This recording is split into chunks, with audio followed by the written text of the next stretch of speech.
Yes and no. It's interesting because in terms of like people understand, okay, ADA compliant, we need to put Braille on signs. Like that part of it they get. That's not a big to do. But then other things like putting not having too much clutter in the room or too much furniture so people can get around easier, things like that, they don't. So a lot of times I've actually been going out to different places and consulting with people how to make a safer place.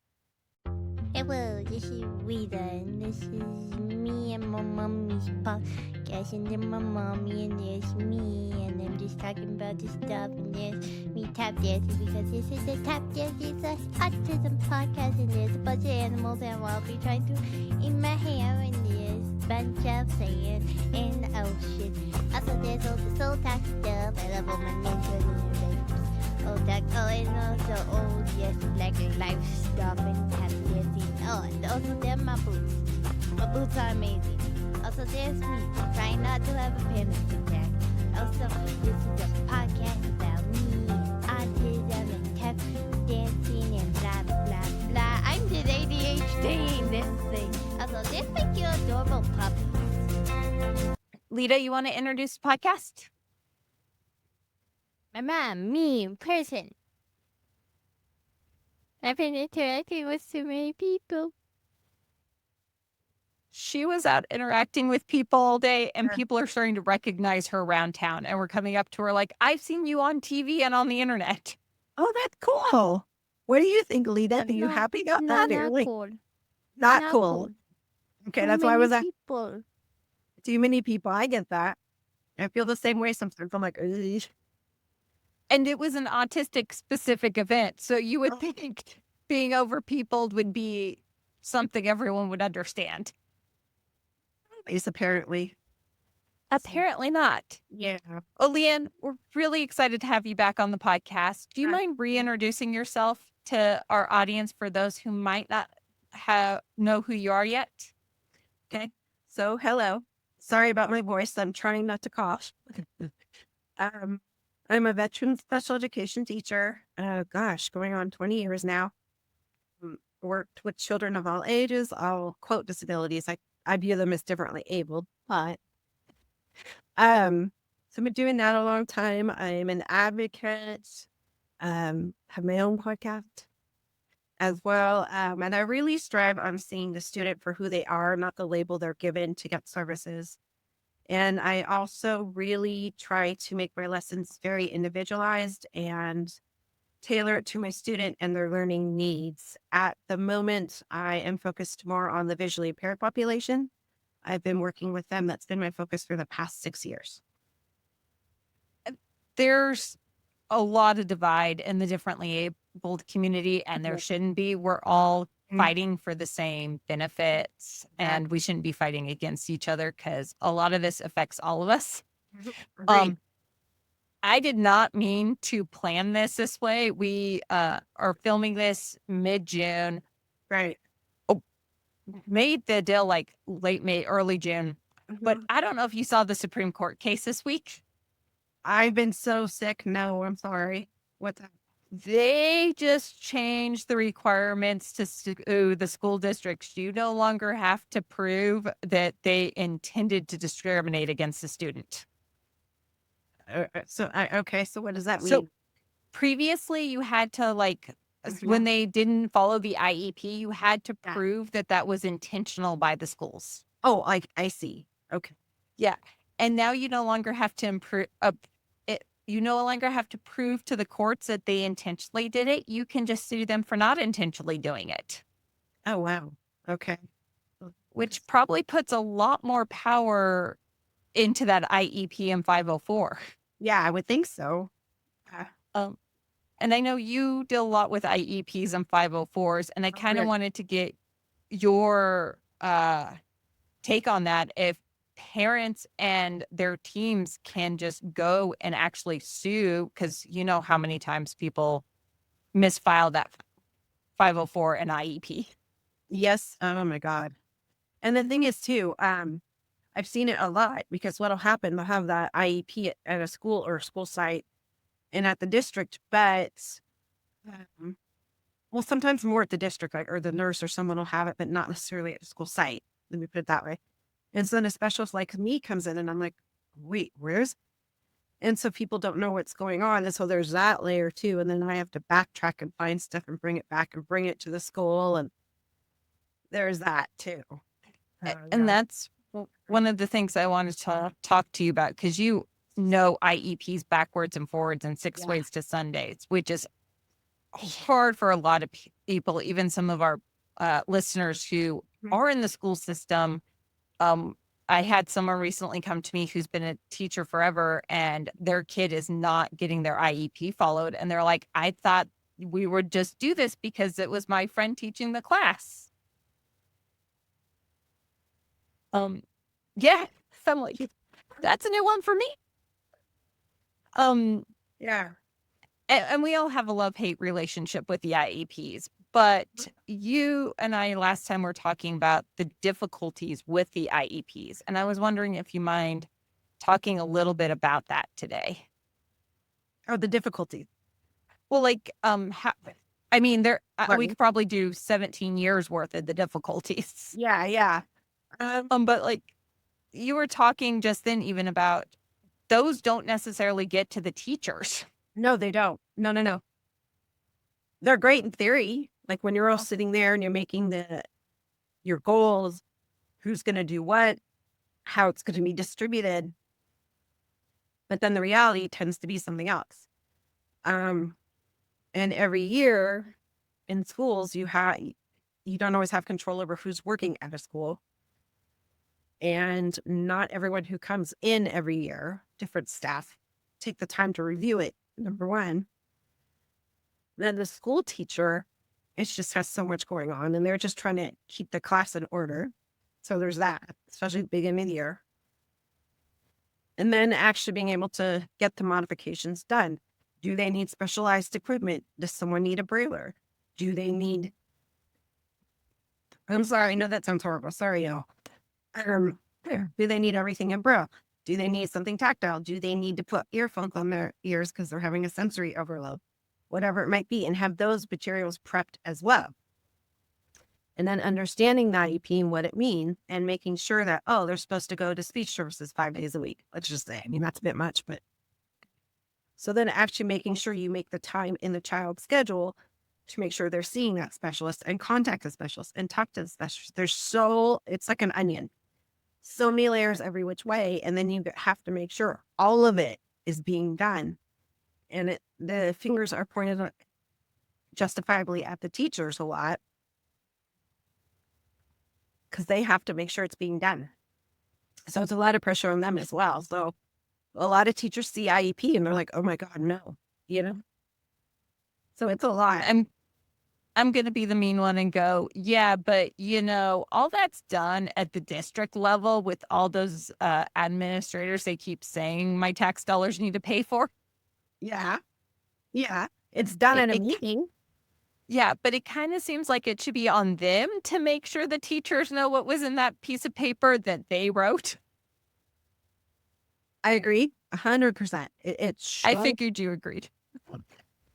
But again, what we prefer and how we feel that, like we're up here on this high level, this is where it should be, like where it is, or like such a huge It's sad. Even in the same stratosphere, unfortunately. But I talked to so many parents who are like, well, why doesn't the teacher know what's in this? And I'm like, how many times I've walked into a classroom with a parent and the teacher didn't even know there was an IEP on a student. Right. Exactly. Mm-hmm. Exactly. Because a lot of time too, on the admin side too, when school year starts or anytime, especially beginning of the year. And yes, we do need to overhaul the whole school system. I'm not going to lie. So yeah, I mean, they've got to really make sure it's done, but they don't. I mean, a lot of them are stretched too thin. And unfortunately, that's not the first thing on their agenda, is making sure that the teacher even knows. So yeah, a lot of time teacher doesn't know. And they're like, because I walked into a room, I'm like, hi, I'm supposed to do so-and-so. They have, I need to work with them on their Braille skills, whatever. And they're like, what? They have no idea. And then I have to, a lot of time I would copy it and bring it with me. But here's this part with the IEP summary, not the whole IEP. Yeah. And they're like, oh, I said, yeah, I'm here with the services. There are? So yeah, I've had to do that.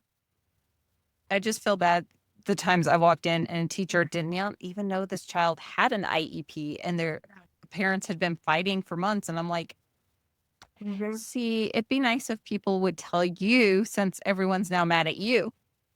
Yeah, yeah. And then you get the teachers like, wait, what? And yeah, it's a mess. And the number of teachers who were unaware that they have to follow the IEPs that I've had because they were like, oh, I thought those were just suggestions. And I'm like, we need to train you better. Oh, wow. Really? Suggestions. Knowing their school administrators, I think that's what they were trained they were. Oh, well, yeah, it Um, scares me, but okay. Having dealt with those specific school districts a few times over the past 20 years, I think the administrations were like, if you don't do it, it's okay. And it's like, that No, wasn't a no. suggestion. No, well, that's the whole point of it. That's why they were made for this not Yes. to. That's the sick part because they were made for this not to happen. That's the whole point. So it's kind of like, wait, hold on, you know? And those school districts knew flat out. They're like, "Well, prove before you sue us that we did this intentionally, that we didn't teach our teachers that this was required." I'm like, "Yeah, I'm getting enough on you. I can do it." What do you want to say, Lita? It just can't even boil a pot of water without burning it, and they somehow keep burning water, and you're literally bringing back freaking whatever home egg for your teachers and all your students, and I'm pretty sure do it for the stuff that's not the teachers. Oh, and you're having to make housing for the kids. I should explain that, dude.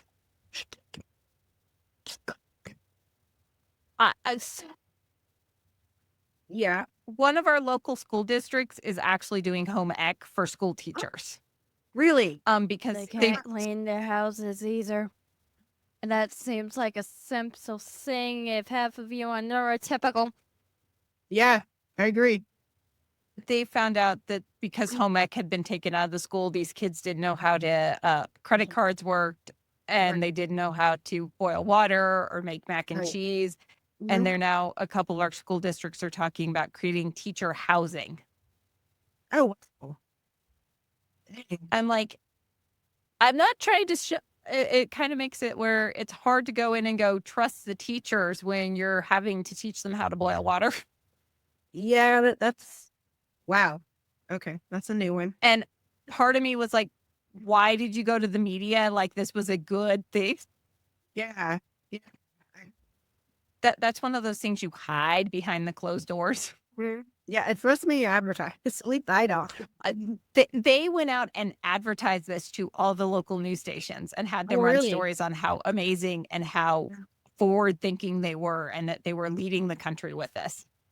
Oh, here's an idea. Mm-hmm. Egg back in schools so you don't have to do this for. Yeah, exactly. I agree, Lita. Um, You're right. They should. Yeah, because I mean, a lot of, I know the autistic kids. It was the only good part, the only thing you actually needed for real life from school, and they took it out, and that was the only thing you freaking needed school for. That was the only freaking thing. Everything else is S word. That was the only You kick out that Good. slightly. thing. Seriously. Probably the only fun one. But I mean, I don't know how it is with the visually impaired community, but with the autistic community, all the services stop as soon as you're out of school. Yeah, they do. That's why they have specialized programs like 18 to 22. At that point, like the adult programs for that. It depends. We're in a state that doesn't have the 18 to 22-year-old program.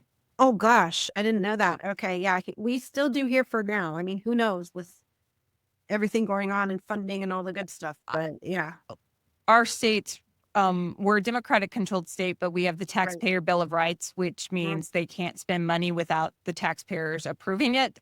oh, wow. It makes for a mess with our stuff. And I hear everyone else talk about what great stuff they have. And I'm like, Must be nice to live in a state where the taxpayers don't have to come together and vote on it. Oh, wow. I did not know.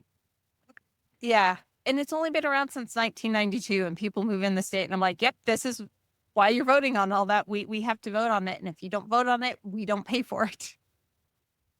Okay. Interesting.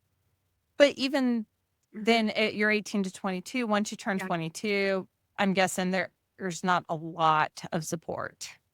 Unfortunately, no. I mean, we do the best we can with those type programs. But yes, you're right. After 22, I mean, we try to get them prepared, and if we can help them find a job, great. But that's not always the case. And that, yeah, a lot of times these kids will just be at home. I'm guessing there's a whole thing to do with like, I know with the autism world, the accommodations sometimes that are needed are so small. It's like crazy that you have to ask for them. Like she and I do not like looking people in the eyes. I should not have to ask you for that accommodation. No, I know. And people don't realize that. And I wish they did. But I'm guessing there's a lot of that you've seen within the visually impaired community as well. Yes and no. It's interesting because in terms of like, people understand, okay, ADA compliant, we need to put Braille on signs. Like that part of it they get, that's not a big to do. But then other things like putting, not having too much clutter in the room or too much furniture so people can get around easier, things like that, they don't. So a lot of times I've actually been going out to different places and consulting with people how to make a safer place, safer area. The little things they can do, like putting, they're called bump dots. Like they stick up, and you can put them on a microwave like a sticker on certain buttons, so you know what to press where, so you don't have to like redo everything and re-braille it. I'm like, no, you just put like a dot on a 3 if you hit 3 all the time. There's like really easy stuff like that, or putting, if someone has a little bit of vision, putting like bright yellow paint on areas that go up and down so they don't trip and fall. I mean, things like that they can do, that are simple. So the Braille part of it they get for signage, but the other part, not quite as much, no. We've been talking about what we need to do when we get our own building, because all the buildings around here are not ADA. They think they are. I appreciate the fact they think they are, but like we walked into one building and I'm like, your sidewalk isn't wheelchair compliant. I appreciate that you tried to make it wheelchair compliant, but it's about 1.5 inches too skinny to be wheelchair compliant. And they were like, wait, there's like an actual length it has to be, width it has to be. Yeah. There is. Definitely. And they have the handicap parking on one side of the parking lot and the wheelchair accessible ramp on the other side of the parking lot. Oh, that doesn't make sense. Wow. Okay. Wow. But they walked me through their thought process. They're like, but this side is not by where everyone's turning into the parking lot. It's secure. It's over in a safe corner. And I'm like, but they couldn't engineer the ramp on the side that was on. And I'm like, that's great in theory, but then I have to go across the park. Right, across the whole lot. Yeah, exactly. And it's the little things like that it's like, just a little thought. That's all I'm asking for. Yeah, exactly. Exactly. And I'm guessing that's stuff you've seen, because like when since we're looking at this building, I know we're not working with a lot of visually impaired, but she used to say we're not going to have them in the building. So it's things like I've gone to friends and gone, what do we need? And they're like, well, if you're got 2 stories, we've got gates with Braille on them. And I'm like, tell me how much those cost, because those are going in. Yeah. Right. Or even if you have to get a gate, you can always get, it almost looks like, going to date me a little bit, but the original Star Trek, the Enterprise, they have like these little discs that you can make like little Braille labelers, right? If you have to, you can even get one of those that aren't visible by Amazon. Just Braille a bunch of stuff. If you can't get the specific gate with the Braille on it, you can make your own too. Much cheaper. But it was the things like that as we're building the building, or we're not we haven't picked a specific space, but I'm like, we have to think. We need to put Yeah. these things in. Mhm. The ADA accessible bathrooms didn't say restroom on the sign. Oh, yeah. Yeah. Stuff like that. And also, too, with the Braille, you also have to make sure. I've had to do this too. I've had to correct people because they did it wrong. I drive people nuts when I'm in public, right? Because I'll check it. And if it's not right, I will call. I'm like, no, no, no, no. Hold on now. I am not putting it together. I am going to one of my friends in the visually impaired community and going, Yeah. this is a you thing. Yeah. Yeah. One of my friends, when I was growing up, her brothers did ASL, and the difference between how they signed and how everyone in the hearing world signed. That too. It's different. Yeah. So you have to be careful about that stuff too. Yeah. People were like, oh, we can go get so-and-so. And I'm like, I remember them signing when I was younger. I would not trust them to sign anything Yeah. because I don't know with Braille. I've got friends who are blind, but I never spent that much time discussing Braille with them. But with like ASL, Mhm. their grammar and syntax is totally different. Right. And well, there is universal. It's called UEB. There is a one system that people use, but then there's like it's called grade 1, where it's basically like letter to Braille dot. But then there's grade 2, which is a shorthand. And so yeah, there's that too. And not everyone does the shorthand or does so. Yeah, you have to be really careful. And then the grammar's crazy. I mean, I was going to assume that. yeah, because not everyone knows it. Even people that have been using Braille for years, other than like a period or question mark, if there's like a quotation mark or something, they don't always know it either. So yeah, it proves interesting sometimes. We were like, I told you, we had to push this interview back just a little bit because Lita and I were out at an event, and I noticed I could tell who was not from the autistic world, but had come in to work it and who had grown up in the autistic world because we have different forms of communication too. Ah, that's true. That's true. Yep. And it was like, I can kind of catch what you're saying, but I had gone into full autism mode and was not masking. Yeah. Yeah, that's true too. You have to really just individualize your communication. Mhm. Oh yeah, and I'm guessing there's a lot of correct me if I'm wrong, but that's kind of across the board in the differently abled communities that we've just kind of formed our own unique Yeah, ways of looking at the world. definitely. And I'm kind of getting the idea, the older I'm getting, that that's kind of wearing on the teachers. It can. I mean, it can because they're pulled in like 90 directions and then they have to think about them. They're like, oh, okay. So yeah, I can take a lot out of them too. And kind of that they're just not, because I've noticed even in the studio, the more the kids come to the studio, the more they're using the autism vocabulary and things. Yeah. And their parents are like, I don't know what they just said. And I'm like, oh, I know exactly what they just said. Yeah, exactly. Yeah. And the more you're around it too, the more you're aware of things. But yeah. Especially when I go, oh, that's so-and-so's trains. And they're like, but they weren't talking about trains. Uh, And it's like, but with a lot of autism, that's what Just they're focused understand on. the joke. Just understand the freaking joke. Just get the freaking joke. Just get the freaking. We took the ambulance thing and we made it into a joke. Get that. Yeah.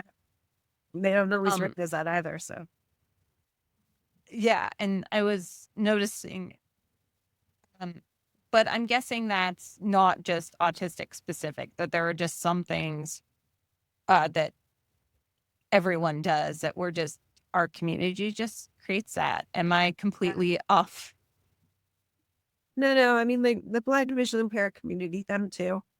They have specific things they do and things they're passionate about, things they're not passionate about. Like for instance, oh, okay, here's a perfect example. Excuse me. So you're telling someone like, we live in a very visual world. Like, yeah, that dog is over there. All right. If you can't see, what does over there mean? For an example.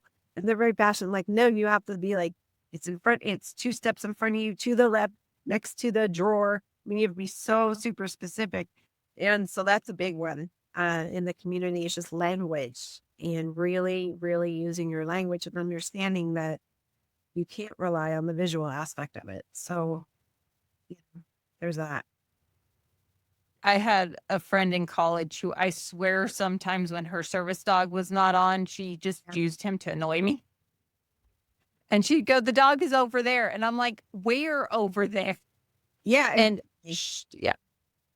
And I'm like, you placed the dog. You know how many footsteps you took away from the dog, and I'm going to trip on the dog. So did you place the dog? Yeah. Exactly. You have to be very specific with language. Yeah. But she would just sit there going, oh no, the dog is over there. And I'm like, I love you. Do you even know if the lights are on in the room right now? You know, the things you can say when you've known someone for way too long and worked on student council together. Oh yeah. Yeah. Definitely. But she used to drive me bonkers with that because I'm like, it would help if you could even tell me which corner of the room, because I know you know this room like the back of your hand, even though you've never seen it. Yeah, but she had a mental map, right, in her head of what. Yeah.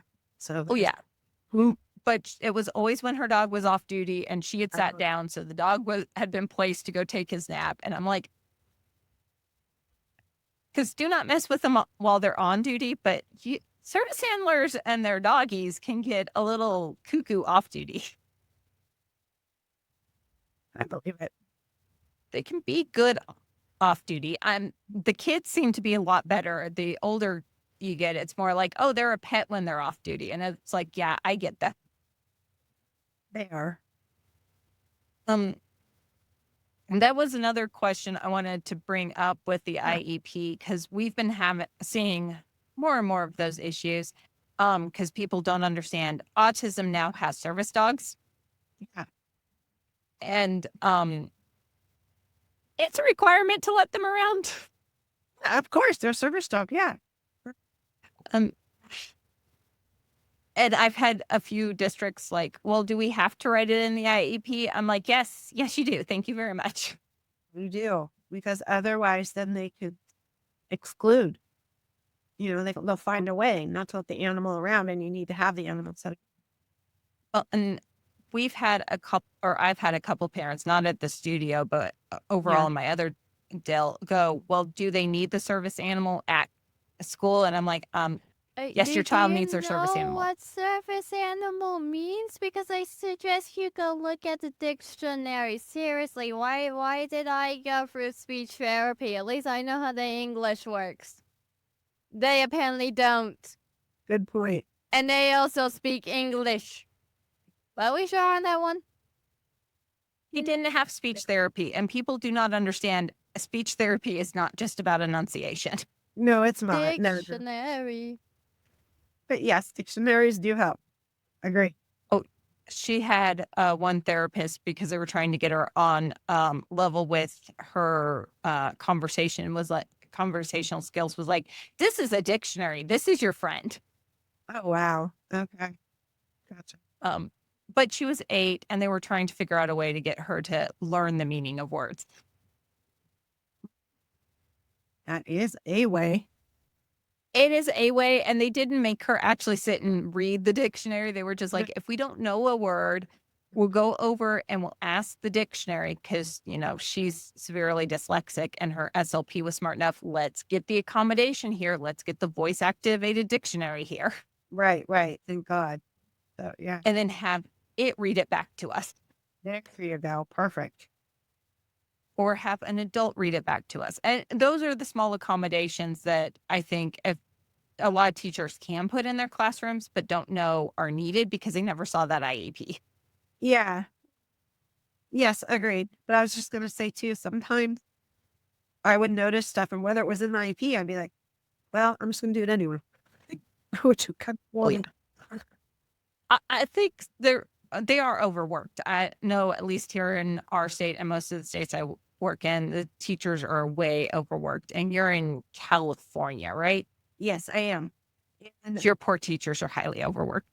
Overworked, and then there's shortages too, and there's not incentive to be a teacher either. So it's like, yeah, you have to deal with that as well. So yeah, it's a lot.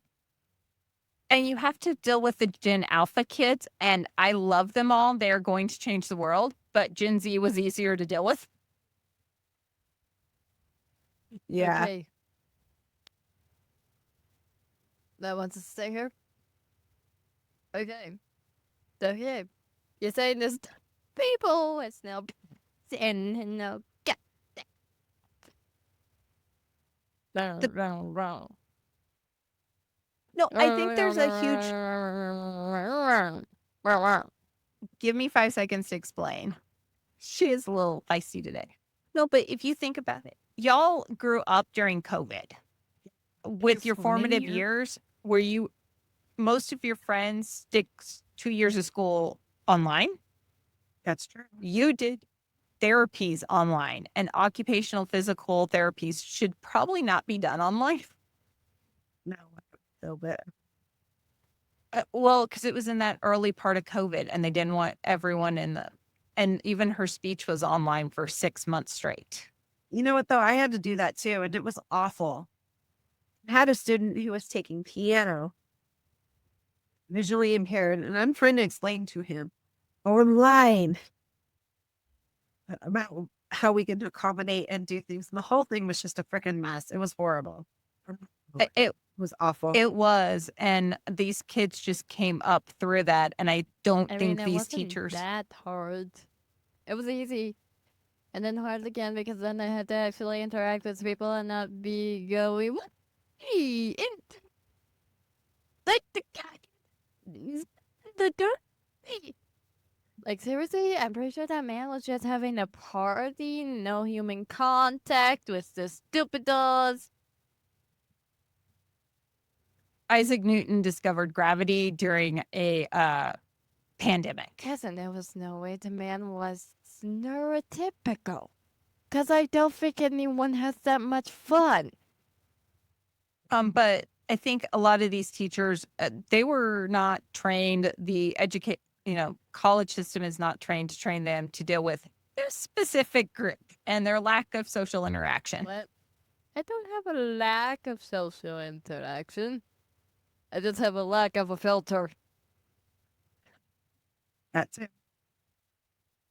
And I know curse words. Heh. I'm like, oh, step back from that one. Her mom's in politics. She may have heard a bunch of lawyers talking.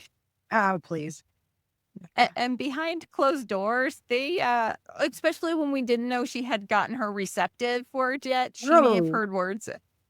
Gotcha. Totally get it. And she was, 7, 8 before we confirmed that she had receptive language. Oh, okay. So a lot went in already. Got it. Yeah. Because she was considered fully nonverbal until she was 7. Real? Oh, wow. Okay. Yeah, really. Wow. It definitely was a thing that stuck, didn't it? Like, we tried everything. We tried, getting her the speaking pads. You know what I'm talking about. We tried ASL. We tried everything. And it just seemingly was all just going over her head. And then we put her in dance, and she got bumped up to the middle schoolers because she was so good. And she started talking. And I'm like, so between hanging around a bunch of professors, a bunch of lawyers, a bunch of military kids, and a bunch of preteens and teens, that's when you should learn the language, not the right time. But it did. But I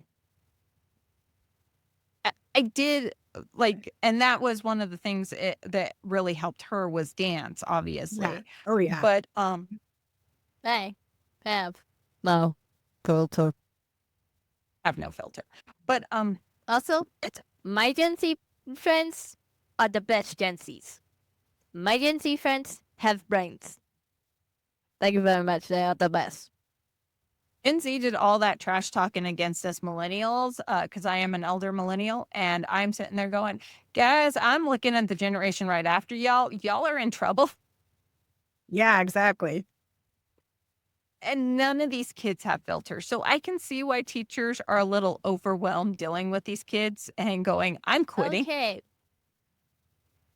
If they break that easily, if they break that freaking easily, like seriously, you just See that ask a they just- million they- questions and they break. Like, jeez Louise. Jeez Louise. You can't take a simple question. Of course I'm gonna go, are you effing okay? You're not answering the question. Yeah, But calm down, calm down, they calm down. take a Yeah. billion years. Sure. Was that So a dinosaur? yeah, I don't know why decades? teachers are quitting. Right? Um, I would like to mention to the teachers, I am pretty sure these guys are mini Gen Xers just with technology. Yeah. And that's the thing too. You have different generations that are teachers. And so their approaches are different, and especially when coming with technology and all that as well. So that's another layer to it too. Yeah.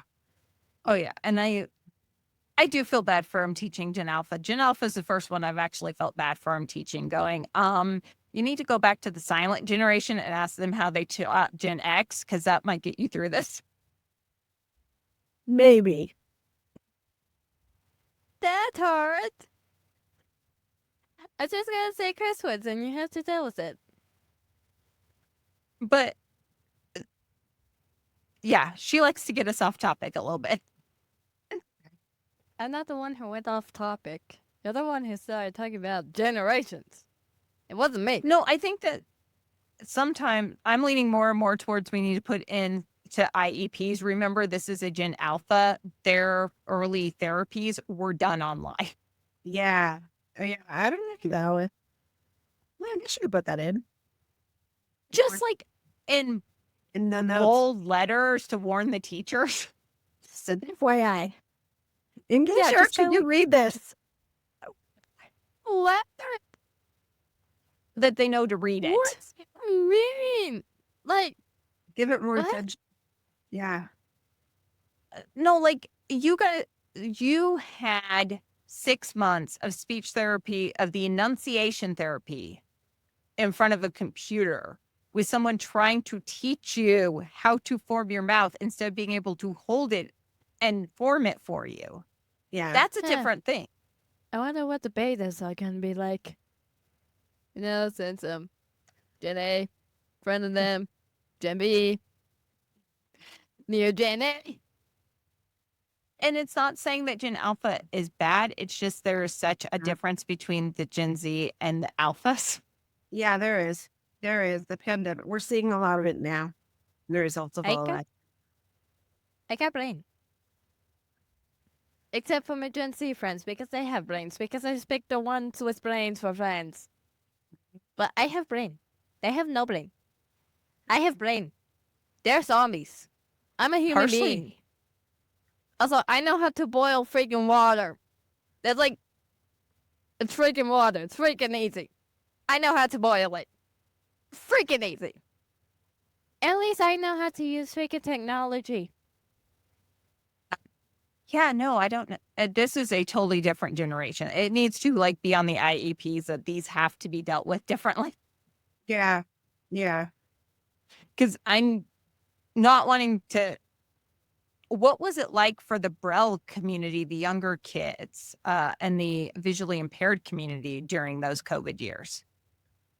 It depending where they were in their journey too. What I just mentioned, I had a high schooler, so he had already been doing Braille with trying to do the piano online, so that was fun. But at least it wasn't as challenging in some ways for him because he already had his formative years, one-to-one in person learning how to do that. There only we didn't really get any new students at that time, but the younger ones, it was more challenging. And I don't know how much benefit they got because most of the time I was just trying to get them to behave and sit in their seat and their parents trying to do it, right? And them looking at the computer. So a lot more of it was just behavior modification. And so a couple of years down the road, it did take a few of them a little bit longer to learn Braille, like catch on to Braille, and also just getting around with their mobility and with their right cane. Some things that really do need to be done in person, not online, did take a bit longer for them. There was a bit of a delay. Yeah. I kind of, that my brain just went. Yeah, I was just curious about that because it does seem, at least in the autism community, Gen Alpha is so different than you see the beta kids coming up. They're getting everything when they were supposed to. You see the Gen Yeah, Zers who were, further along. And then you've got this group right here. And they're great. They're amazing, but they are so different. they are a bit different, and yeah, they're lacking a little bit in certain areas. Yeah. And Is it wrong? Then I'm so confused. Everybody after COVID was just focused on all the Gen Zers and oh, they didn't get to pull off. Oh my, they didn't get to do the dumb stuff. I'm sorry. when we went, It's just I'm sorry. It's just literally just drama fields. a lot of focus was on Gen Z because they were going through those middle school and high school years. And like Lita went into COVID where she could still play on the playground. When we came out of the restrictions where we were living, she was too old for the playgrounds. I can still swing on the swings. There you go. That's how much of your guys' childhood like disappeared was, Yeah. those formative play with friends on the playground. That's true. And that's where I think a few of you guys did have all your play dates on iPads. No And wonder this you is want to be on why I iPads. relate to pets. It's I did want to ask, like, Yeah. when you're doing these IEPs, do you get down in the minutiae or want to get down in the minutiae sometimes just to help the teachers out going, hi, these are the things that you probably didn't think about that you need to do, but you got to do for the student? Yeah, but I have to be careful with that too. And it's nothing against anybody, but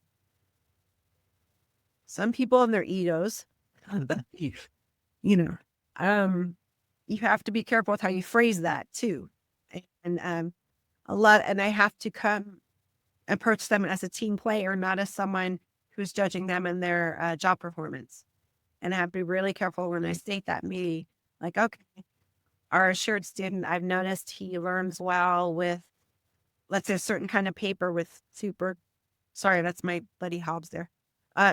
Like really dark lines, or like writing 5 things on a page instead of 10, things like that. But yes, I have to approach it more from a team perspective, and I let them know. But again, what actually gets in the IEP versus what I say versus there's that too. But I do try, but it doesn't always get in. One of my friends who's my age just wanted to write, I am blind on her forehead every single day at school. I know, right? Yeah. Because she had a teacher who was like, why aren't you reading from the chalkboard? Oh, geez. Come on, bro. Did she She's have? like, she had an IEP. Yeah. Did she have a cane or a guide dog? She had a cane when she was in elementary school and a guide dog that I guess this teacher in high school and then one of our professors in college just thought the dog was a pet. Dog. Oh, Jesus. That's terrible. That's from the teacher then that they didn't know. I mean, that's terrible. let's breathe. Breathe. She had Or a what German breed? Shepherd and the Aw. teacher kept going, Wait a minute, that's not a like blind. usually service dogs. That's like the most service of service dogs. Like they literally put in every service. Every freaking. I mean, freaking, they put in every freaking service. The professor thought she should have a golden lab. He thought those Okay, were the only approved ones. No, Uh-huh. no. Last time I checked, German Shepherds are more like, hello, we are universal in every single tool you can use us for. And we're floofy.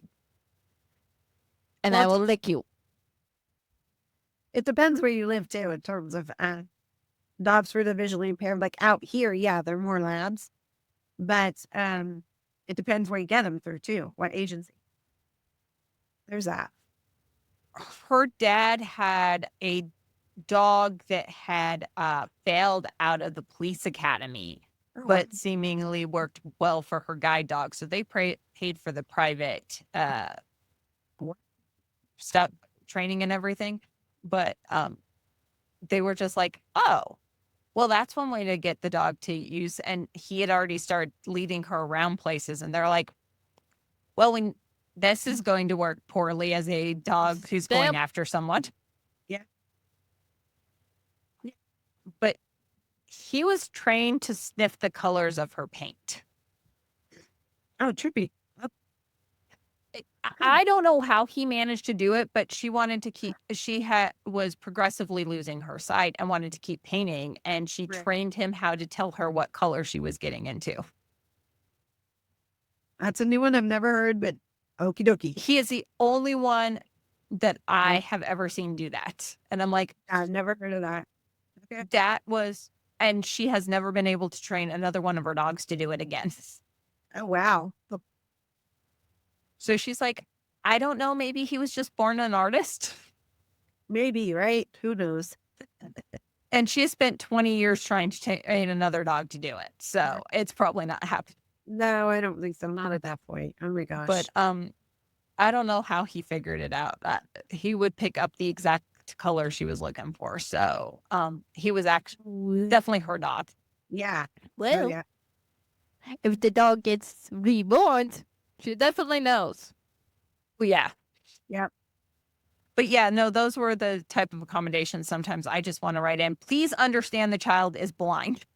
Yeah, I know. I know. And even when people see the white cane, if someone has a little bit of vision, right? And even though they're termed blind, they still might see light or like a hand motion or something. So then people think, oh, they can fully see. And I'm like, oh my God, no. All they can see. The people just don't get it. And I don't think people understand the canes have a different meaning depending on their color. Yes, exactly. Yeah. That's one thing that's like, and I had a friend my same friend from college found out the hard way that when you go overseas, those colors change. They do. Yeah. I had someone, from South America, I think, was telling me about it. I'm like, oh, wow. I had like no idea. She brought in some information for me. So, and if you ask me what they mean, I don't know, honestly. Like, I'd have to look at a paper. But I know for the blind and visually impaired community, the white cane, sometimes it has red on the bottom, some don't. But the white cane is the universal word for it. And she was like, wait, I did not know it was a different color over here in Europe. And I'm like, and then she was like, and in different countries over here 20 years ago before the EU was a thing. Like, oh, wow, okay. I was giving her a hard time because I'm like, well, you're blind. You should know this. Because she used to give me such a hard time on autistic stuff going, well, you're autistic. You should know this. Oh, geez.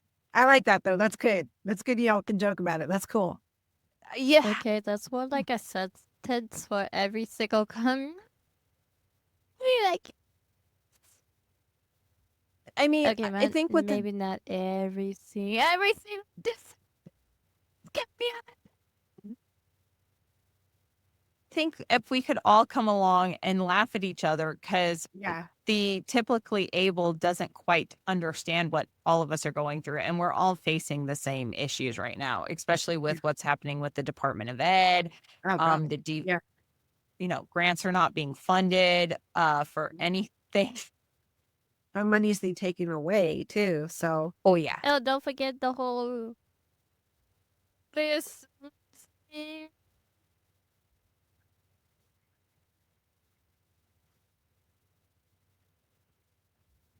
Yeah. But that it's important for all of us to come together and see, because we do have a lot of overlapping issues yeah. within the community. Mhm. And we need to understand, obviously, what everyone else's issues are so that we can be, cordial neighbors. I mean, Mhm. something as simple as move the parking space to where the ramp is. Right. Exactly. Something like, yes. Very great. And even if it's an autistic person who comes in and goes, hey, move this for them, if we're all working together and supporting each other. Well, exactly, because we're all human, and it's better to see our similarities versus our differences. Yeah, because then it's easier to work together. Yeah. Right. And I mean, I love having conversations with you because I know there's differences in our community, but we Yeah. have so much more in common. Exactly. Exactly. You know, I mean, I'm learning disabled myself and I have issues too. Uh, but again, for me, I just kind of go, okay, that's this person, that's their challenges. Okay, cool. Like, I don't really think in terms of, oh, they're this or they're this part. We're human. That's how I view It's it. all human, but there are certain things that, you know, Yeah. should just be there, like Yeah. the Braille on the signs. It shouldn't Right. be Right. just because they're, and it's not like, because everyone is different. I think Yeah. when a certain groups tried to do that whole, oh, if you met one autistic person, you met them all, they actually dehumanized. No. You meet one, you meet one. That's Oh, how yeah. I look at Wait. it. Or yeah, Wait. no, it was that one. What? I don't like that group for What? other reasons, so What? I won't say their name. You meet one brain all the same time? No, I had it wrong. I had it wrong because I was near them today, and they get on my nerves because they're like, well, Wait, near who? the certain group that thinks autistic people shouldn't be speaking for themselves, but they speak for us. Wait. Oh, that's not cool. Oh, that's Oh, and it's a very why. large group. It's Oh. Autism Speaks does not allow autistic board members Yes. or autistic voices. Why did you say it? Why did you say it? Now you're gonna have to edit that out. Dirty. Why? I will edit it out, but Yeah, they you're are going very to. big on. You They were- were really interested in the dance studio until they found out I had autism, and then they weren't interested in it anymore. That doesn't make sense. Okay. I don't- They believe the neurotypical community and the neurotypical parent should be speaking for the autistic community, not the autistic community themselves, because we don't know what we need. That's a bunch of baloney. No. Yeah. I don't buy Yeah. it. No. And then they're like, why are there no adults your age with level 1 and level 2 autism around here? I'm like, because we don't like was you. that made again? Because last time I checked, it was because the King of Britain at the time when give the people in the colony enough freedom. And last time I checked, basically that old British king, except there isn't taking over other people that already lived there before you land. Having a teenager is always exciting. And she was overpeopled, so she has no filter after she was overpeopled.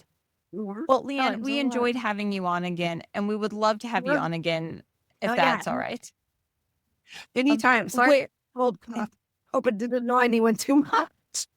I feel terrible No, that we did it while you were having a cold and cough. And next time, bring the kitty on if the kitty wants to come. Oh, I have it here. You know, I have 4, but Hobbs is the most. Yeah, I have You 4. have 4 little kids. I Yeah, do. first They're all orange too. They're good guys. Yeah. Yeah. I So keep is it orange. true that they only share one brain cell amongst all the orange tabbies in the world? That I can't tell you. I have no clue. All of my friends who have orange tabbies are like, they're dumb. Not mine. We're smart. Oh, cool. And my boys are smart. Yeah, they're smart guys. Oh yeah, and where can Virgin. people find you?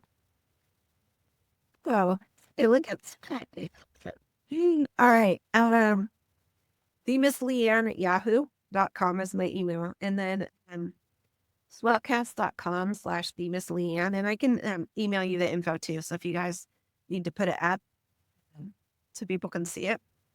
I think I still have it on the website from the last time you were on. Yeah. Okay. So it's the same. I'll steal from there. Yeah. Great. As long as nothing's changed. No. Thank you again for coming on while you're not feeling well. We appreciate it. Oh, you're welcome. Honestly, I've had to reschedule so many things. I'm like, nope, I'm seeing these guys again. There's no way I'm rescheduling. I'll just suck down more cough drops. I don't know, whatever. We were so excited when you agreed to come back on the show, and we are definitely going to be reaching out again to bring you back on because I think you bring so much to the show. Oh, thank you. I try. That's what I'm here for. I have a similar voice. I'm going to use it, you know? Oh, yeah. We will let you go. Take care of that throat of yours. Ugh, I know. I'm sorry, everybody. I know I sound horrible. Do not worry. We'll talk to you later. You want to say bye to the audience, Lita? But I was under a hot sun all day. I am dead. Hello, thank you for watching the podcast, and please subscribe, and also look at that adorable paper if you want to subscribe for it, and also please leave a like, and don't forget, if you subscribe to our stuff, you won't miss any of our new podcast stuffies. And also, did you see that adorable paper? Don't you like it?